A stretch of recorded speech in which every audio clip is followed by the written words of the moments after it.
Hi అండి. తెలుగు కథల ప్రపంచంకు స్వాగతం. ఇవాళ గంటి ఉషాబాల గారు రచించిన 'జనని' అనే కథను వినేద్దామండి. ఇంక కథలోకి వెళ్ళబోయే ముందు లైక్ చేసి, షేర్ చేసి, కామెంట్ చేసి మన ఛానల్‌కి సపోర్ట్ చేసేయండి ఫ్రెండ్స్. మీరు చేసే ఈ చిన్న లైక్ మన ఛానల్ ఎదగటానికి ఎంతగానో ఉపయోగపడుతుంది. ఆ రోజు వినయ్ వాళ్ళ ఇంట్లో బారసాల ఫంక్షన్‌కి వెళ్ళి వచ్చినప్పటి నుంచి జనని అదోలా ఉండటం గమనించాను. తన అంతరంగం నాకు అర్థమైంది. ఇదివరకు కూడా ఈ విషయం మీద దానితో మాట్లాడాను. అంతకంటే లోతుగా అడగలేను. కారణం నేను దానికి తల్లిని కాబట్టి. ఒక డాక్టర్‌గా మాట్లాడదాం అనుకున్నా అన్ని విషయాలు అర్థం చేసుకునే శక్తి, ఆకలింపు చేసుకునే జ్ఞానం నాకంటే దానికే ఎక్కువ. ఉద్యోగంలో భాగంగా ఎన్నో దేశాలు తిరిగింది. మంచి పదవిలో ఉంది. అరవింద్ తనకి అనుకూలమైన భర్త. మనసున్నవాడు. భార్యని బానిసలా కాక ప్రేమగా చూసుకునేవాడు. దాని లోటు ఏమిటో నాకు అర్థం అవుతున్నా నేనేం చేయగలను? సడన్ గా కాలింగ్ బెల్ మోగిన శబ్దానికి ఉలిక్కిపడి లేచాను. కిచెన్లోకి నడుస్తూ జనని రూంలోకి తొంగి చూశాను. సీరియస్ గా ల్యాప్టాప్ ముందు కూర్చొని ఉంది. కొరియర్ బాయ్ ఇచ్చిన కవర్ తన ముందు పెట్టి నా పనిలో పడ్డాను. రాత్రి డైనింగ్ టేబుల్ దగ్గర ప్రస్తావించాను. ఎందుకు అలా ఉంటున్నావు అని. అరవింద్ నుంచి ఫోన్లు వస్తున్నాయా? తను ఎలా ఉన్నాడు అని అడిగాను. అదోలా అంటే ఎలా ఉన్నాను? బానే ఉన్నానుగా. తింటున్నాను, ఆఫీస్ పని చేసుకుంటున్నాను. ఇంకెలా ఉండాలి? గొంతులో ఏదో తెలియని నిష్ఠూరం. పరిశీలనగా చూశాను తన వైపు. తెల్లని కుర్తా, ప్రింటెడ్ లెగ్గింగ్, బారెడు జడ పైకి ముడిపెట్టి క్లిప్ పెట్టింది. కళ్ళ నిండుగా కాటుక, ఎర్రని తిలకం.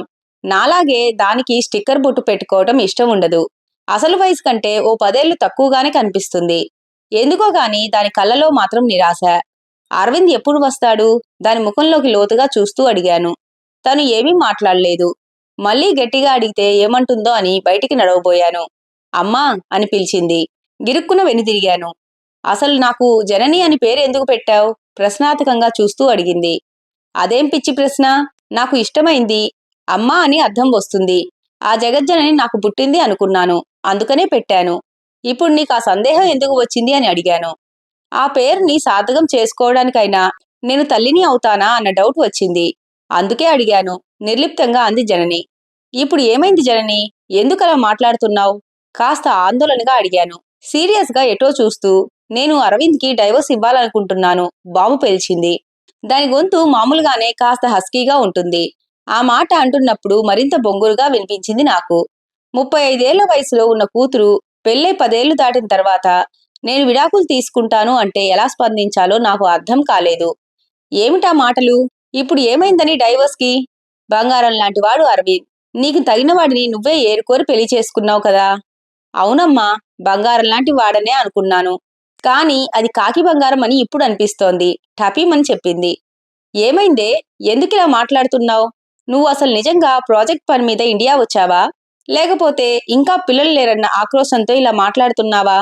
అయినా ఈ రోజుల్లో పెళ్ళయి 10-15 ఏళ్ల తర్వాత కూడా రకరకాల పద్ధతుల ద్వారా పిల్లల్ని కంటున్నారు. ఎందుకు అంతలా డిప్రెస్ అయిపోతున్నావు? డాక్టర్ మనీషాతో మాట్లాడతాను. అరవింద్ని కూడా పిలుద్దాం. అవసరమైన పరీక్షలు చేయించుకోండి. లేదంటే ఐవీఎఫ్కి వెళ్దాం అన్నాను కాస్త ఆదుర్దాగా, దాని బాధని అర్థం చేసుకుంటున్నట్లుగా. అమ్మా, ఈ పరీక్షలన్నీ నేను సింగపూర్లో ఉన్నప్పుడే చేయించుకున్నాను. అన్నీ నార్మల్ అని డాక్టర్ చెప్పింది. ఇది జరిగి కూడా 5 ఏళ్లవుతోంది అంది ఎటో చూస్తూ. తను పిల్లల కోసం ఎంత తల్లడిల్లిపోతుందో అర్థమవుతోంది. స్త్రీకి మాతృత్వంతో వచ్చే జీవితమే వేరు. అది చాలా మంది పురుషులకు అర్థం కాదు. ఈ తరం వారు పిల్లల్ని కనడం, పెంచడం పెద్ద బరువుగా భావిస్తున్నారు. అందుకే కొందరు జంటలు అసలు పిల్లలే వద్దనుకుంటున్నారు. నేను ఇంకా అలా ఆలోచిస్తూ ఉండగానే జనని సోఫాలో పక్కకి జరిగి ఓ 10 నిమిషాలు నా దగ్గర కూర్చుంటావా అమ్మా అని అడిగింది. అంతకంటే నా తల్లి, నీ మనసులోని బాధ ఏమిటో నాకు చెప్పమ్మా. నేను చేయగలిగినదైతే చేస్తాను అన్నాను. అమ్మా, నేను నిన్ను మోసం చేశానని అనుకోకపోతే నీతో ఓ మాట చెప్పాలి. అప్పటికే ఆల్చిప్పల్లాంటి దాని కళ్ళలోంచి దూకడానికి సిద్ధంగా 2 జలపాతాలు. ఏమైంది జనని? లాలనగా అడిగాను.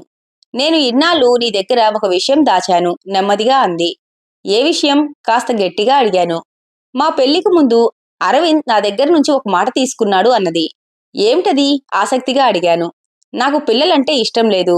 అందుకు నువ్వు ఒప్పుకుంటే మన పెళ్లికి నాకు అభ్యంతరం లేదు. లేదంటే నువ్వు మీ పేరెంట్స్ చూపించిన సంబంధం చేసుకో అన్నాడు అని చెప్పింది. అవునా అన్నాను ఆశ్చర్యపోతూ. అంటే ఇతను కూడా పిల్లల్ని బరువుగా అనుకునే రకమేనా అని అడిగాను. ఏమోనమ్మా, చాలా ప్రయత్నించాను. అతని భయాలు తొలగిద్దామని చాలాసార్లు ఈ విషయం గురించి మాట్లాడాను. ఫ్రెండ్స్తో చెప్పించడానికి ప్రయత్నించాను. కానీ ఫలితం లేదు. ఎవరు ఏం చెప్పినా తల ఊపుతాడు గాని చివరకు తన నిర్ణయం మీదే నిలబడతాడు. పెళ్లి కాకముందే నీ దగ్గర మాట తీసుకుంటే మరి ఇప్పటిదాకా ఏం చేశావు అని నువ్వు అడగవచ్చు. నాకు అప్పటికి అతనితో ఉన్న 2 ఏళ్ల స్నేహంలోనూ ఏ విషయంలోనూ అతడిని వేలెత్తి చూపలేం. అనుకువలోనూ తెలివితేటల్లోనూ అతను ఆడవాళ్లకు ఇచ్చే మన్నన మర్యాద వేటిల్లోనూ లోపం కనిపించలేదు. పైగా నేనంటే ప్రాణం. పెళ్ళైతే తన నిర్ణయం భవిష్యత్తులో మార్చుకుంటాడు అనే ఆశతోనే నేను అతనికి ఇచ్చిన మాటను గురించి పెద్దగా పట్టించుకోలేదు. ఆ తరువాత పెళ్లి, సింగపూర్ వెళ్లటం జరిగిపోయాయి. పిల్లలు వద్దన్నాడు సరే కాని మీ ఇద్దరి మధ్య భార్యాభర్తల సంబంధమైనా కొనసాగుతోందా అడిగాను అనుమానంగా. నన్ను చాలా ప్రేమగా చూసుకుంటాడమ్మా. మా బంధానికి ఎలాంటి అడ్డంకులు లేవు. కాని అతనికి పిల్లలు ఇష్టం లేదు అంటాడు.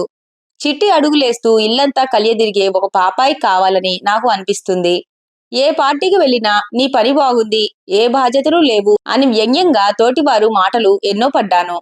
మొదట్లో పెద్ద తెలిసేది కాదు గాని రాను రాను జీవితం యాంత్రికంగా తయారైంది. డబ్బు, హోదా అన్నీ ఉన్నాయి. సమస్యలు ఏమీ లేవు. కానీ దాని గొంతులో తడబాటు. మమ్మల్ని మేము చూసుకోవడానికి మా ప్రతిబింబాల్లాంటి పిల్లలే లేరమ్మా. Very sorry. నేను పెళ్లికి ముందు ఈ మాట నీకు చెప్పలేకపోయాను. నేను ఇష్టపడ్డ అరవింద్ని నువ్వు ఎక్కడ వద్దంటావో అని భయపడ్డాను అని చెప్పింది. అసలు అతని ప్రాబ్లం ఏమిటమ్మా?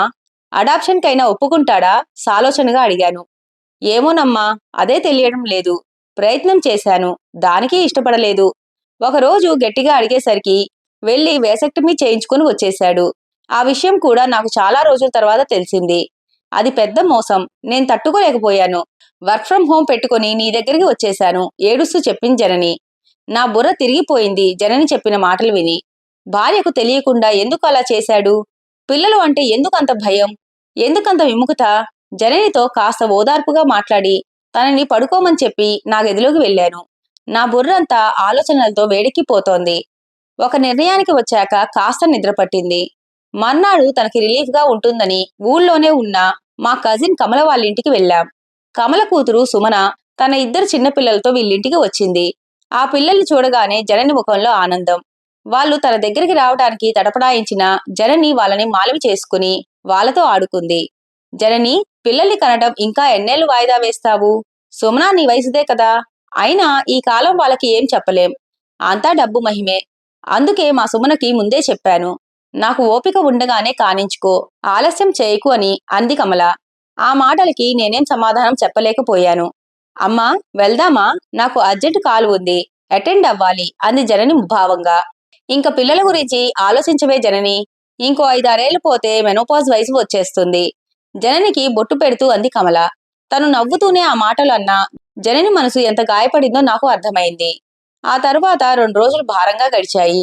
మర్నాడు ఉదయం కాలింగ్ బెల్ మోగితే ఆత్రంగా వెళ్లి తలుపు తీశాను. ఎదురుగా అరవింద్. బాగున్నారా అత్తయ్య అంటూ వంగి నా కాళ్ళకు నమస్కరించాడు ఎప్రిల్లాగానే. ఎంత కోపం ఉన్నా ముఖం మీద ప్రదర్శించటం నాకు చేతకాని పని. నేను అంతే.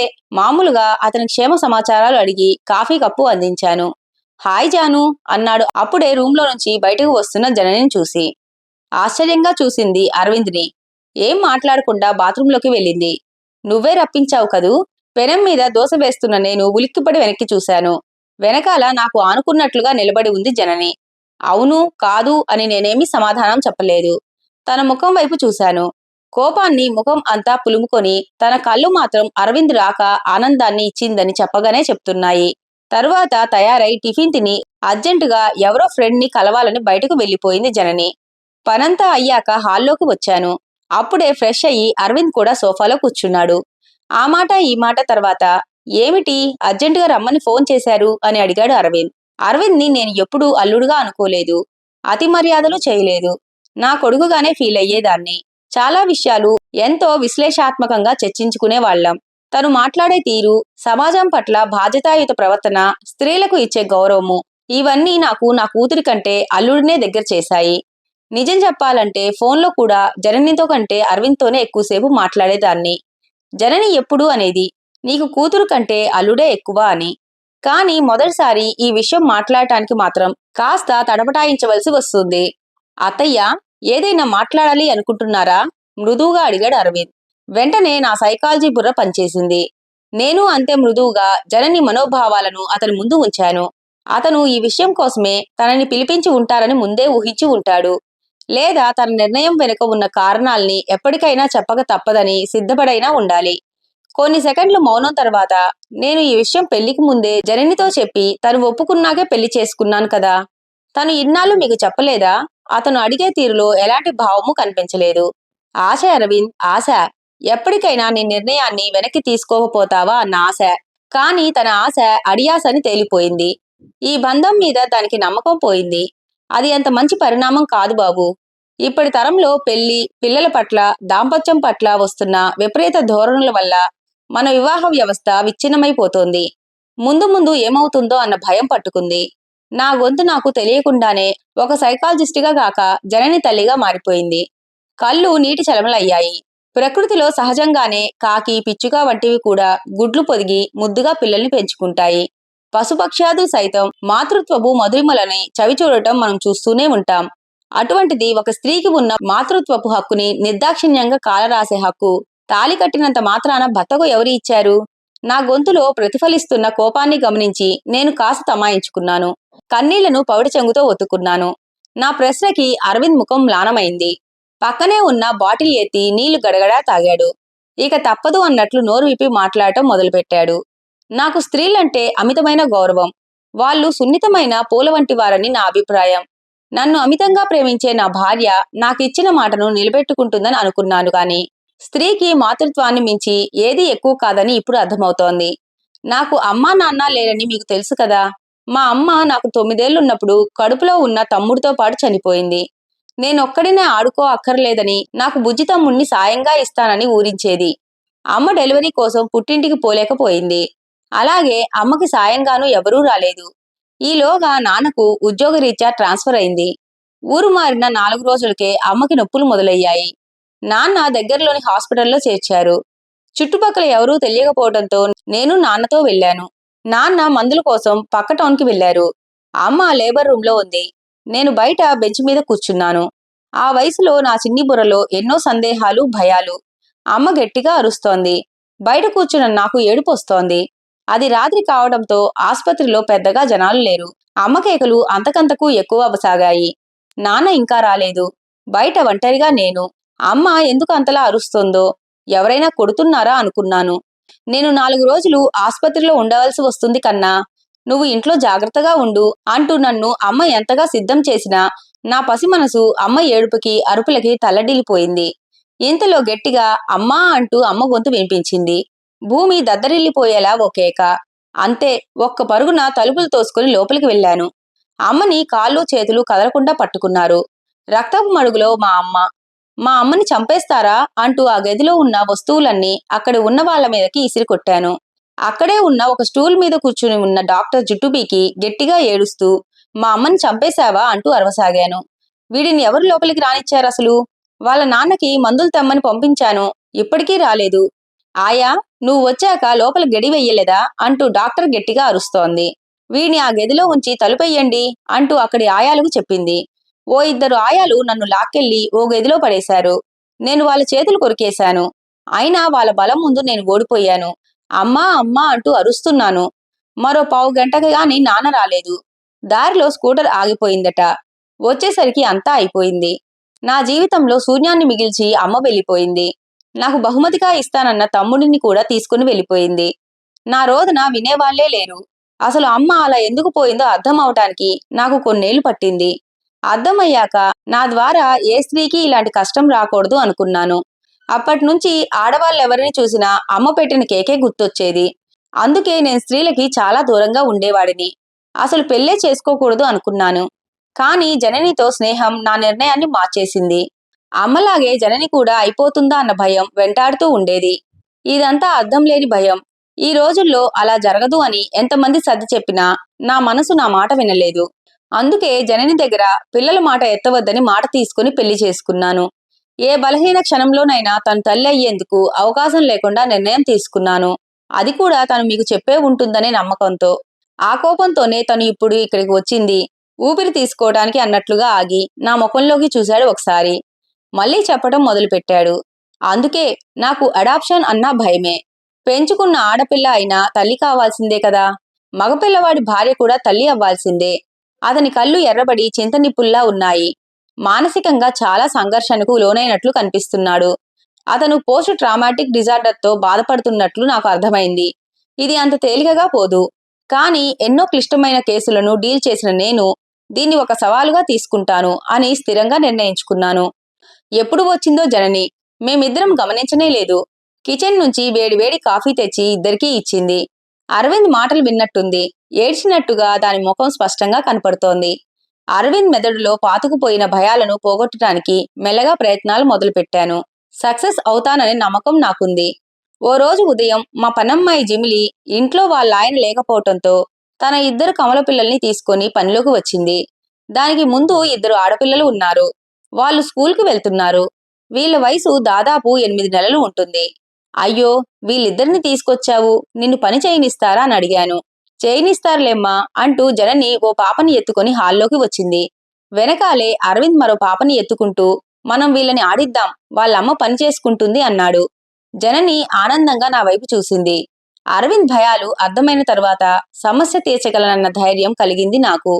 నా ప్రయత్నం కొంతవరకు ఫలించినందుకు ఆనందంగా అనిపించింది. జగతికి మూలం జనని అంటూ రేడియోలో వస్తున్న ఈ మాసపు పాట నాకు మధురంగా వినిపిస్తోంది. ఇంతటితో కథ కంచికి మనం ఇంటికి.